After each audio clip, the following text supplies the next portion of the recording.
Yo, what up guys and girls, it's Levi here. In this video, I'm gonna go through the exact 2-call sales process that we use to close $5,000 to $10,000 month high-paying clients without spending hours every day on follow-ups, without getting maybe or I need to think about it answers. This is the exact same closing framework that we use in our agency and also the exact same closing framework that we coach to our coaching clients in Agency Velocity. So it works. It's actually a banger. So if you are running a lead generation agency or planning to start one, this is an amazing video for you. I'm gonna go over 2 calls that we use in the sales process, the exact steps, how much time you should spend on those steps, different scripts, pitch structures, discovery questions, everything like that. So if you don't already know who I am, my name is Levi Eerola. I run a lead generation agency. We are doing around 30K a month, and I also run a coaching program called Agency Velocity, where we coach people on how to build a lead generation agency, how to scale it. We basically scale it with you. And in Agency Velocity, we get super sick results like this, and then like this, super smooth.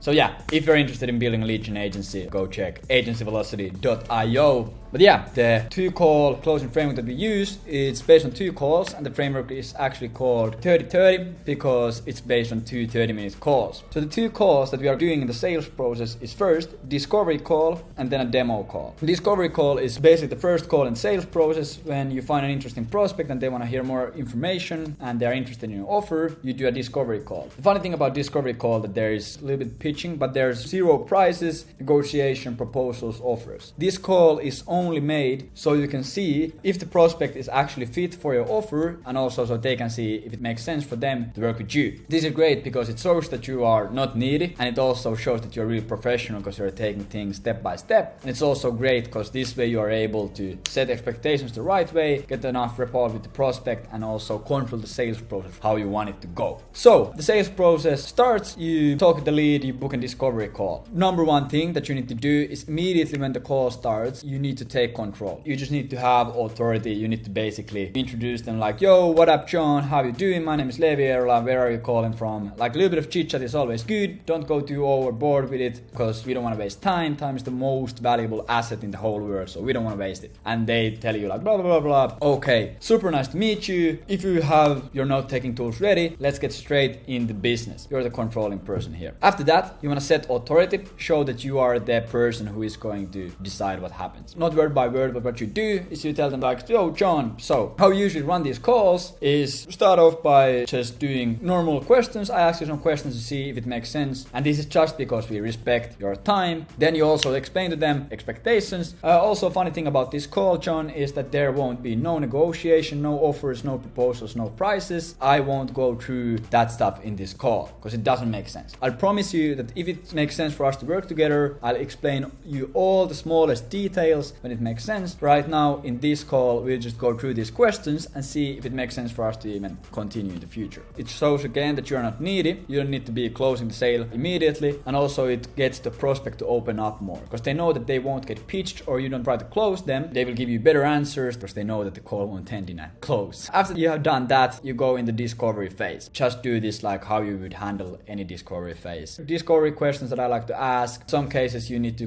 dive deeper into certain stuff, but these are like good example. Why did you hop on this call? So you know like what are they actually struggling with? What are you trying to achieve? What is your goal? Why are you not there yet? What have you tried to do to fix it? How did that work? What else have you tried? What do you sell? Who they sell it to? How do they generate leads right now? Why that method? Are they using cold email right now? Are they using LinkedIn outbound? Are they using paid ads? How is it working? What kind of leads they are getting? How many leads they are getting? How is their cold email setup looking like? Because you're selling a lead generation offer, so you want to dive also into their lead generation stuff. And then what problem do you solve for their clients? What is your offer? What is your main service? What is your closing rate? What is your lifetime value? What is your average deal size? What kind of case studies do you have? Do you have any guarantees? If you're selling cold email lead generation, you want to see like, okay, how easy is it to scrape those leads? How big is the total addressable market? How much volume you need? How much leads do they need? How many calls do they need? And what kind of offers can you use in the copy? So basically just figuring out the basics. It's your job to find out all the information that you need, because if you don't get enough information, the sales process will flop. You are not able to continue forward. So to respect your own effort and own time, and also respect the prospect, get out every single detail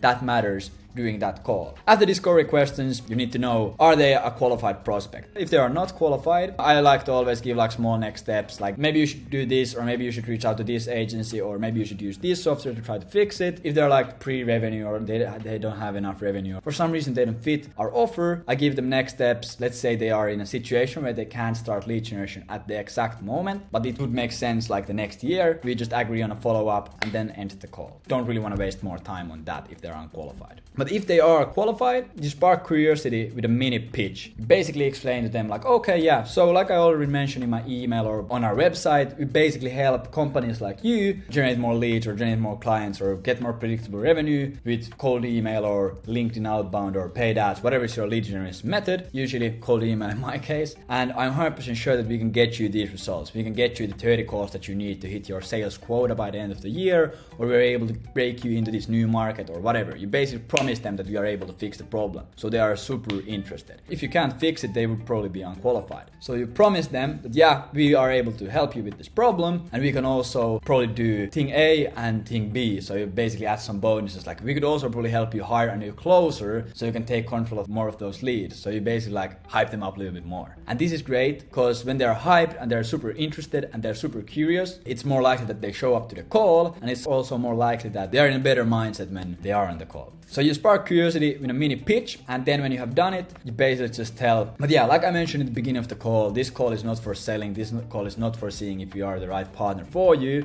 So let's get you a new call for next Thursday or Friday, 30 minutes just to break down all the details and all the pricing and everything, how it looks like to work with each other. So would Thursday or Friday afternoon work better for you? And then you shut the fuck up. You basically close them. It's like a small close because it's just a close in another meeting, but it's still closing. They need to agree on it. I always like to use yes or yes. Wednesday or Thursday. Thursday morning or Thursday afternoon. Then when you have the demo call time scheduled, you basically explain the agenda of the demo call. So John, the next call is going to be a yes or no call. There is going to be a decision to be made at the end of that call. Are you fine with that? And then when they agree, yeah, sure, fine. Okay, perfect. Is there any other decision makers that I should add into the calendar invite so we can make the decision, or are you the only one who makes the decisions? And then if they say like, yeah, I also need founder Philip and Patrick, the marketing manager, you invite them to the call so you're able to get the decision. Perfect, John, that sounds amazing. So I'll show you everything in detail. I'll show you how we can do things X, Y, and Z, how we can get you more leads, how we can get you 5 more clients before the end of the year, and how we can help you solve the problem A, B, and C that you have. Perfect. So let's see next Thursday, 10 a.m. in the call that we just scheduled. It's going to be a decision-making call. Make sure all decision makers are there, because otherwise we are going to have to reschedule the call. See you later, John. Bye.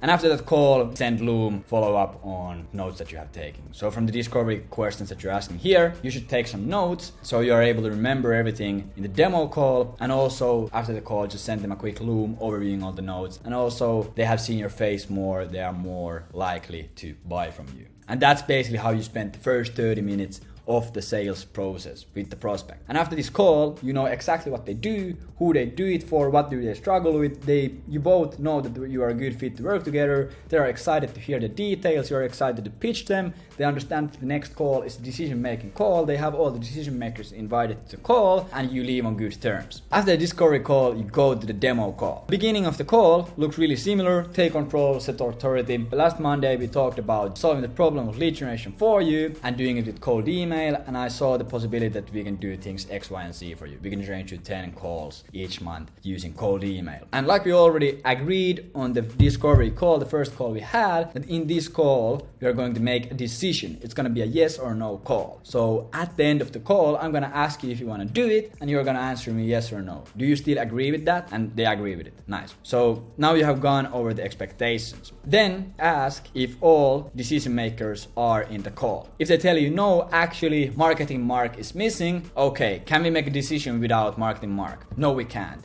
Boom, you reschedule immediately. Okay, so then it's just a waste of time for us to even take the call. So could you get everyone on the call next Monday, 10 a.m. or 2 p.m. But if all the decision makers are in the call, spend a few minutes on overviewing discovery notes and making sure that everything is still the same. So in the first call that we had, we talked about you doing lead generation with this, you selling paid advertising for construction companies in Netherlands. Is this still the same? Was everything correct on the first call? Amazing. And you still feel like you're struggling with generating predictable predictable lead flow without using paid advertisement or hiring a team of SDRs. Okay, amazing. And do you still feel confident that we could be the solution that helps you solve that problem? Amazing, amazing, amazing. So without wasting any more time, I'm going to show you exactly how it looks like to work together. So then you spend 5 to 10 minutes into a pitch. I usually don't like to spend more than 5 minutes because then it's just like a monologue, and that's usually a really bad sign in a sales call. So you do like a really simple 5-minute pitch. And here super important is that you either have a sales deck or then you just have a Google document or a Google Sheets or some like a note-taking tool. You share your screen and then you write over everything that you are saying, because this way you're hitting them on their audio side because you're talking, and you're also showing them so it hits their visual side and visual part of the brain. So they register the information way more easier, and it's way less likely that they're gonna have misunderstandings. The pitch structure that you can use is first, who you are, what you do, case studies, what you have done for other clients, how your offer works, what is the time frame, what expectations they should have, what end result do they get. You basically do some future pacing, so what it looks like after you have fixed this huge problem in their business. Then basically explaining away concerns, so frequently asked questions. If you're selling cold email lead generation, and every call you know that you're gonna get the questions like, how do we know that the calls are qualified, or who basically decides if a call is qualified? Before you go for the close, you answer to these questions so there are gonna be less friction, because if you go over the pricing and close,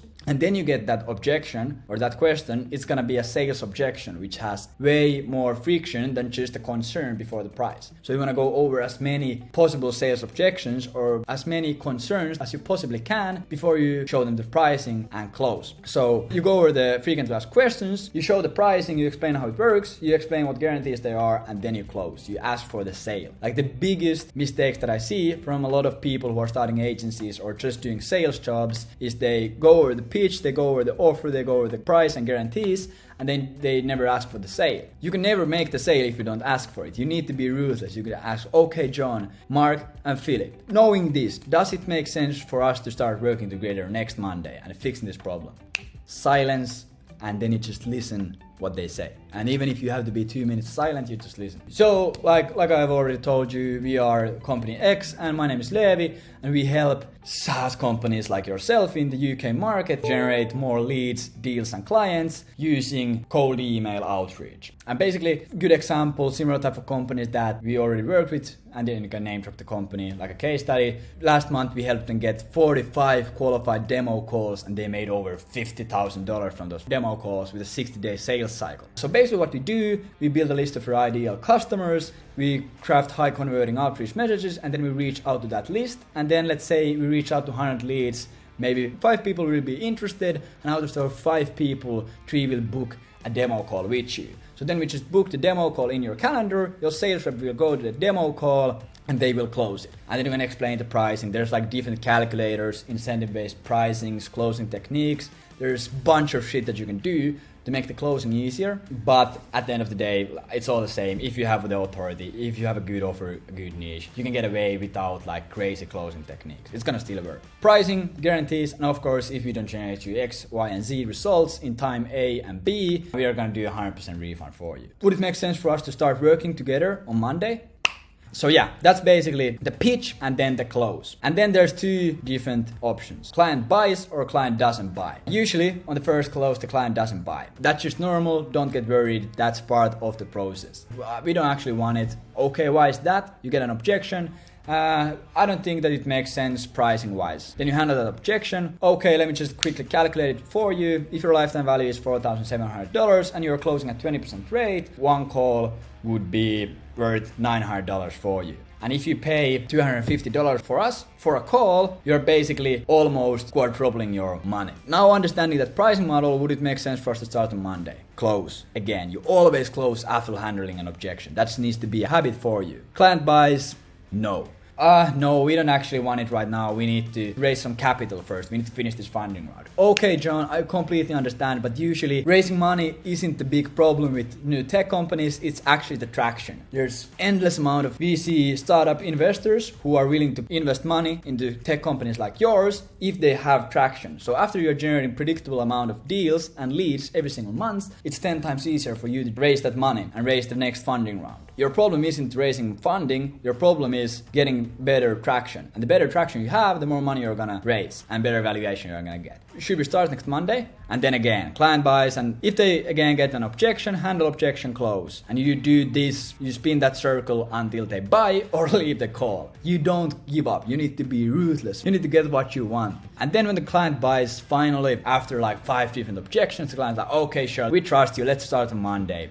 Congratulations on the great decision, John, Patrick, and Philip. After that, you basically want to schedule an onboarding call immediately. Let's schedule the onboarding call on Monday. Would 10 a.m. or 2 p.m. work better for you? When you schedule the onboarding call, they are more engaged and committed into the process, so it's less likely that they are gonna ghost you after the call. So you schedule the onboarding call, you get it in the calendar, you do that immediately. Then really quickly, you go over your contract and terms. You probably have a really simple contract, and then there's like few things that you want to mention. So yeah, by the way, in the contract on step 7a, there's gonna be this thing. This basically means this. And then on step 9 on the payment terms, this means this. So you just basically go over the contract so there's no misunderstandings and confusion after the close. Then you basically set expectations for onboarding, give them a time frame, and this is super important. If someone is confused, they have a bad buying experience. And a bad buying experience means less happy customers. Less happy customers means churn. Churn means lower lifetime value. A lower lifetime value at the end of the day means less money in your bank. So set expectations, over communicate, like explain everything super detailed. So what's gonna happen now is we're gonna have the Google Meet call on Monday. We're gonna open the Slack channel after this. I'm gonna send you the contract using PandaDoc into this email, and you're gonna sign it by pressing this button. I'm gonna send you this invoice in this platform. It's gonna be this amount. You pay it by doing this. You explain everything. And then on the onboarding call, I'm gonna ask you this and this and these questions, and based on that, we're gonna set up the domains. We're gonna start buying domains, crafting the list, creating the first copywriting, and on 17th day of next month, you're gonna launch the campaigns, and after 7 to 10 days, you should start seeing the first calls. Does that sound good? Boom! And then you end the call when everything sounds good, and then you just send an email summary, basically what you agreed, and then start the onboarding process, or whatever it looks like for you. That's basically how we close these clients, high-paying lead generation agency clients, high-paying lead generation offers, using 2 calls without wasting time chasing prospects or trying to negotiate on small pricing. Has worked really well for us. I hope it worked really well for you. I promise if you use this structure, you're not gonna fail. You're gonna close really well. Like I already said in the beginning of the video, I own a coaching program called Agency Velocity, where we coach you things like this and everything else that you need to know for scaling a lead generation agency from $0 to $10,000 a month. We go through picking a niche, creating an offer for you, creating landing pages, video sales letters, cold emails. We help you write the scripts. We basically handhold you until you make fuck ton of money. And we get results like this. Boom, boom, boom.